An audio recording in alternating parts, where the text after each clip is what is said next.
Hello guys! Ito na po yung ating ginawang tabliya. Matigas na. Pwede na po nating ilagay sa plastic dahil matigas na. Napakasarap po nito. Ito po ay purong-puro.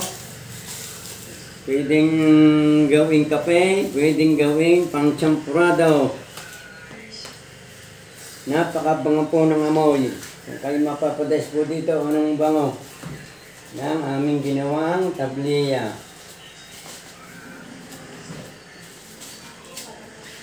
Yan, pa-plastic po natin para maproteksyonan ang ating tabliya. Para hindi, ito po ay kahit 2 taon basta nasa rep ay hindi na expire.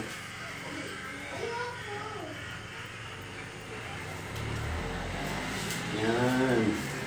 Ito, yan. Ito po isang plastic ng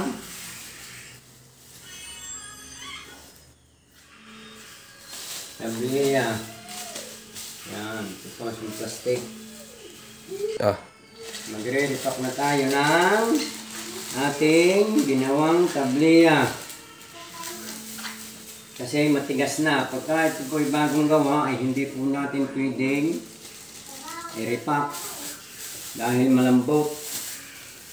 Yan. Pagkakabango po kung kayo napagdais dito, ay naman ang binabangaw. Dahil yan ko'y puro, walang halaw, walang halong asukal. Napakasarap po nitong panchampurado at gagawing kape. Yan. Ito. Yan. Ano po isang plastic ng tabliya. Yun. Sige, pupunta ka niya ni Bere. Oo. Maglalaro. Yan.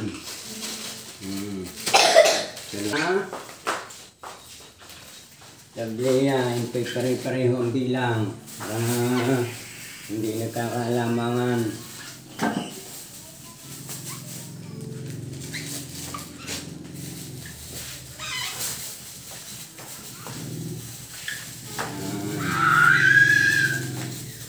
Napakabang po nito. Ito po lang ay huwag ilalagay sa naiinitan. At ito po ay parang chocolate na natutunaw. Dapat po ay nasa rep para manatiling matigas.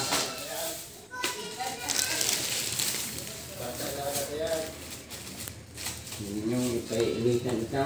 Ito'y parang chocolate na. Malambot, natutunaw.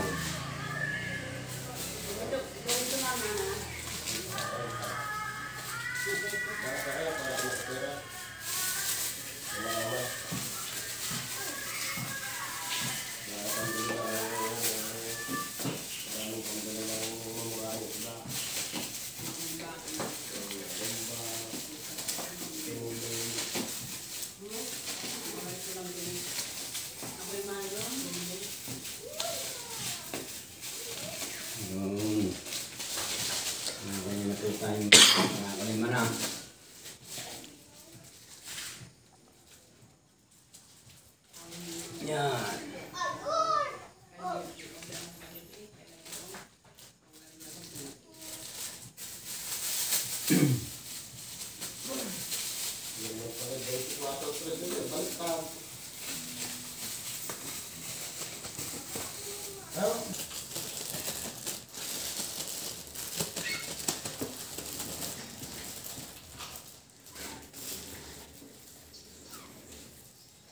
Yan guys, kakaunti na ang babalutin natin na tabliya.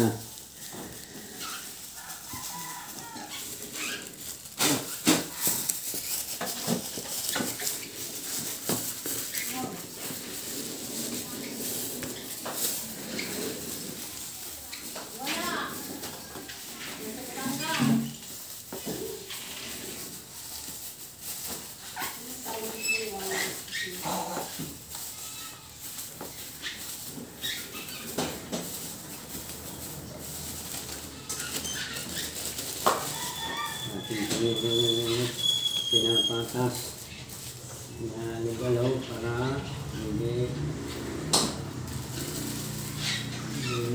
biyak sa patasan pag pinatas na. Wala ng plastic. Tapos na po ang aming binalot na tabliya. 2, 4, 6, 8, 10, 12, 14, 16, 17, 18, 19, 20, ano po ang finished product ng aming kakao na ginawang tabliya.